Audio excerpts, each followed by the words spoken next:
All right, let's try this again. Last year I was late on pulling these weeds out. These guys here, they get right there, those things. When those flowers get done blooming, they get these long, straight fucking seed pods. And if you try to touch these, once they've gone golden, they fly, they explode off the stem. And they fly everywhere. As you see, they flew everywhere last year because I pulled them out too late. Now I got them, look down there. That is just a mess. Anyways, I'm trying to get all these out today.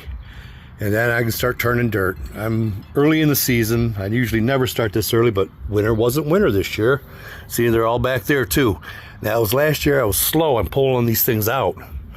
You can bet I'm getting them all out before they go to seed this year, because boy, I never expected it to turn into this. Anyway, there's my 40 irises. They're coming right along.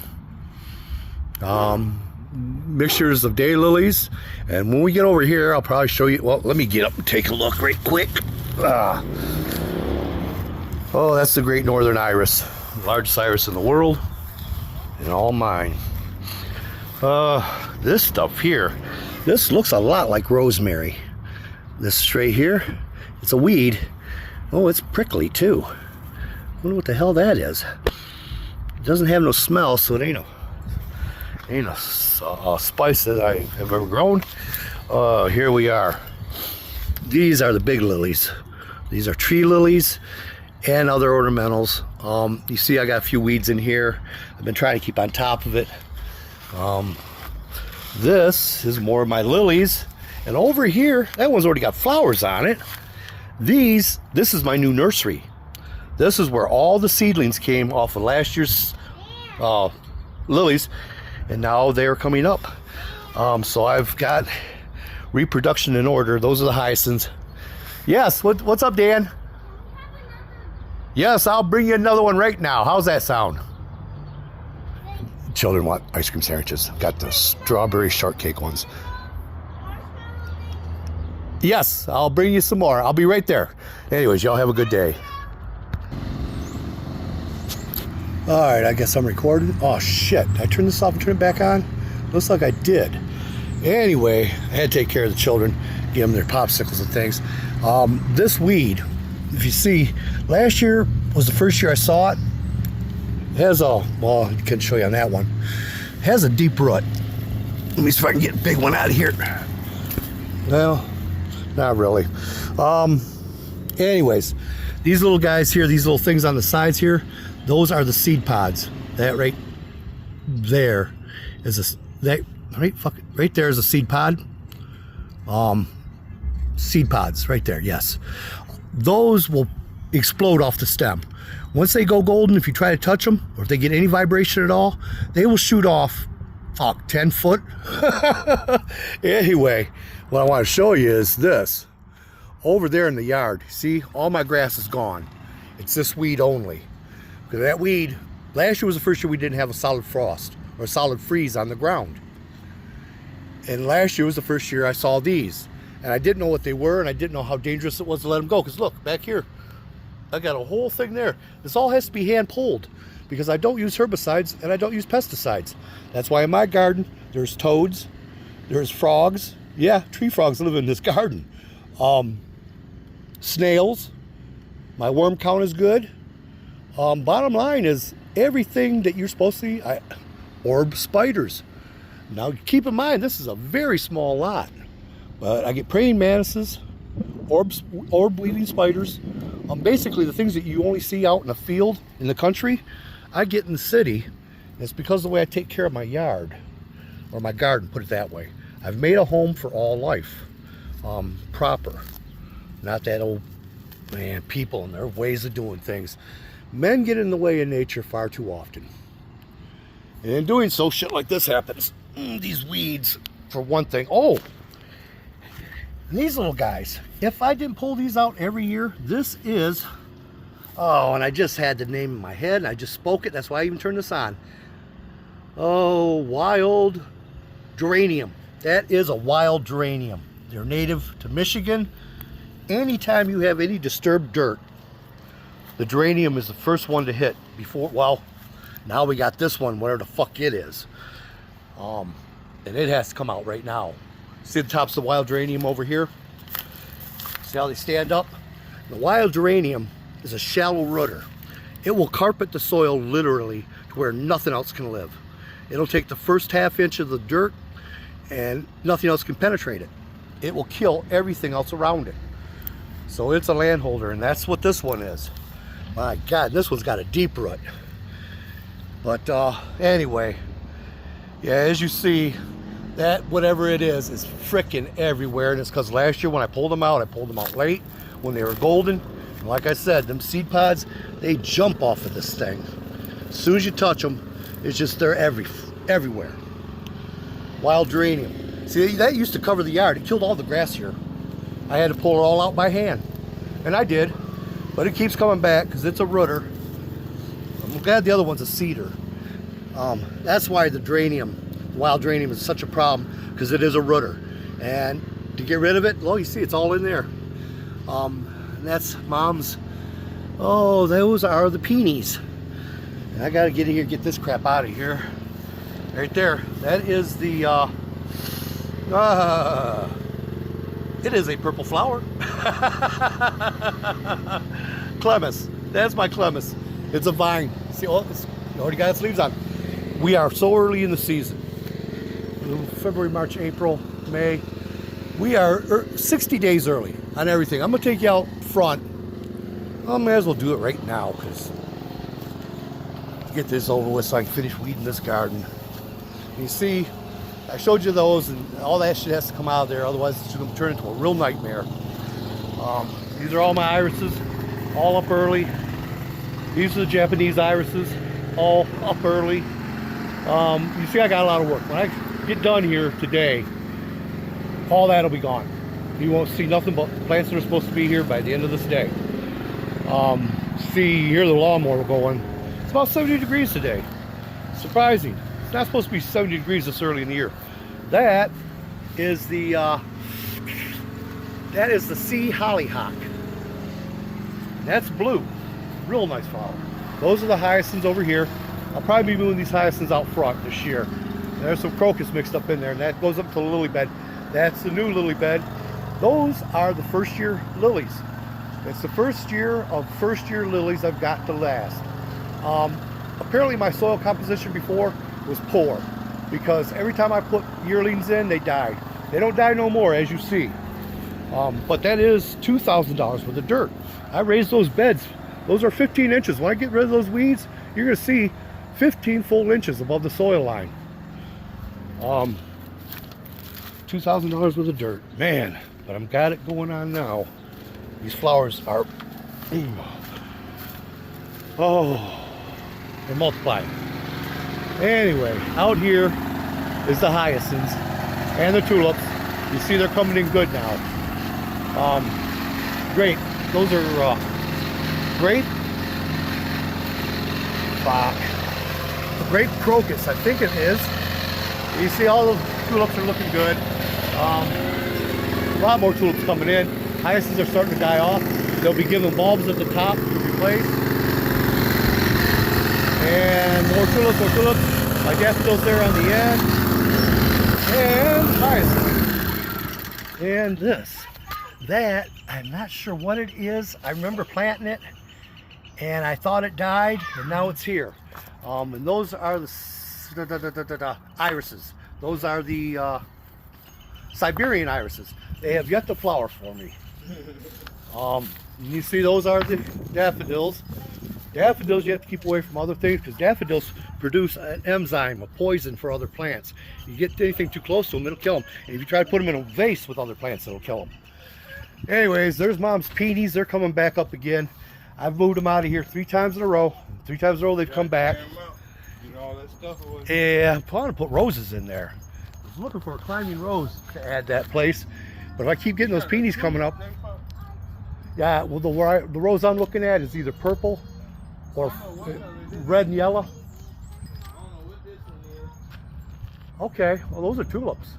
Yeah, I know. Okay, well, we'll see. Huh? Yeah. Well, right now the price is on. The price will be dropping within a month on those things. You can pick them up pennies on the dollar. But right now, being spring, they're full price. I gotta remember what that purple flower is. Because I got them on both sides. The one on the other side is doing better, but the west side always does better than the east side. I always say my front yard porch looks like the world itself, where the west is doing better than the east every fucking season. Oh, hopefully someday I can change it here, and hopefully someday the world can change it there. This shit ain't right. Anyway, so I've shown you just about everything. The wheelbarrow, that was a gift. Yeah, I've got a lot of weeds to pull, and I gotta do it today. I can't have these things going golden on me, and they'll take over the whole yard. I mean, literally. That's all from seed last year, from me picking them too late. But last year was the first year I've ever seen this thing. Anyways, up there in the box is the, oh yeah, that's my oregano. There's catnip over there. There's a bucket I gotta do something with. Last year it had sunflower in it. You see the moss is doing good. Yeah, I cultivate moss here too. It's over there, and there's moss all around this garden. So anyway, we got a bunch of work to do and little time to do it, so I better get to it. Those are, it's a lily. It's that lily, that real funny lily, that toad lily. These are toad lilies, and now they're finally coming in strong. Oh, I'll be so happy to see them many heads. I've only got 3 heads off them so far. When you buy those from the companies, they send you a yearling, and you got to wait usually 2 to 3 years for them to mature to flower. Same as on the irises. Most times when they send you an iris, you're getting a baby, and it didn't have no sun on its rise zone, so it ain't gonna bloom. And fuck, it's almost literally better off to let it sit out in the sun. Or, oh, if you're like me and you have a grow station in your basement with grow lights, you just drop them under there for 60 days. As soon as you pop them in the ground, they'll bloom. Anyway, let me get back here on the ground and get this job done, because I've taken up, oh my God, 12 minutes? All right, y'all have a good day.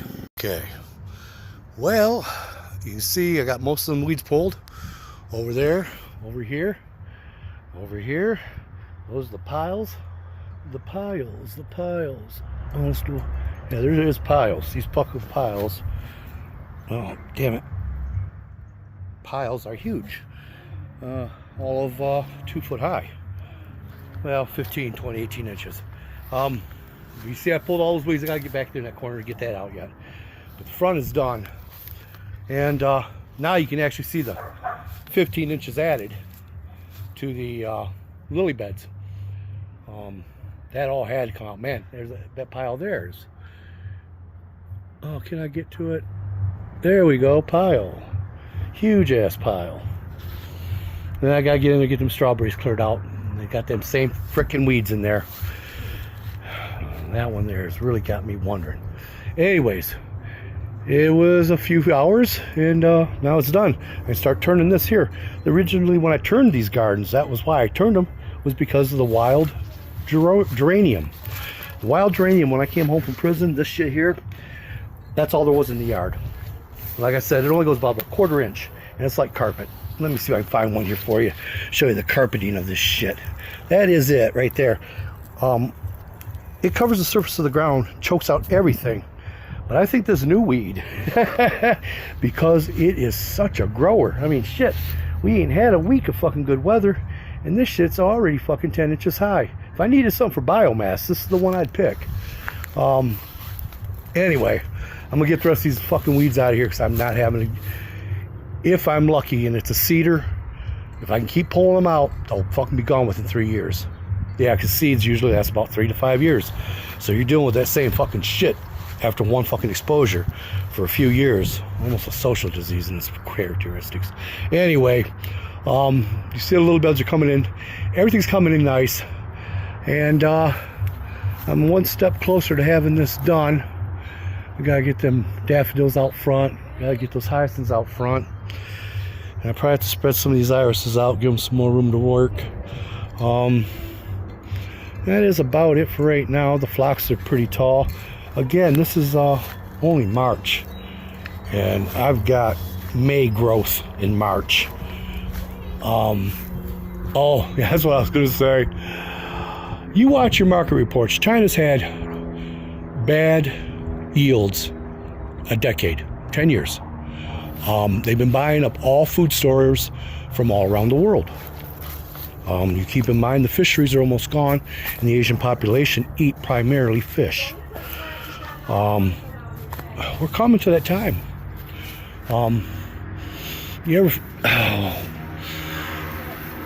You have denied help to many people. I don't know what you're going to do when 2 or 3 billion of them are hungry. I don't even want to cry about this. But take heed. It's not going to be good. One more issue about China. They are priding themselves on being an engineered society. They will tell you. They say they have manipulated their population. And they truly have through their policies. They created more men than women. And then they created a fucking virus. Because again, that COVID is 100% kill rate on an Asian male. The rest of us can live through it, but we'll be fucking suffering from it for the rest of our fucking days. And thank you, you genetically engineered motherfucking society, for not doing a goddamn right thing and making me cry. You murdered, and you call it justified. And by God, I'll see you by your nuts hung to a tree. Okay, now I'm going to tell you the story of genetic manipulation on a planet for 400,000 years. Viruses have the system that we call CRISP, that we use to modify genes. They call that natural by selection. I call that a tool to be used to continue manipulating a population until you get them the way you want them. Fleas and ticks have no place in the chain of life. They are the parasite, I say, hooked to the wheel and should be destroyed. Because when you have viruses, you can't count on the virus to do the job by itself. You'll hire the flea and tick to take on a population that's resistant to you and manipulate them until they're not. Or extinct them until they're not.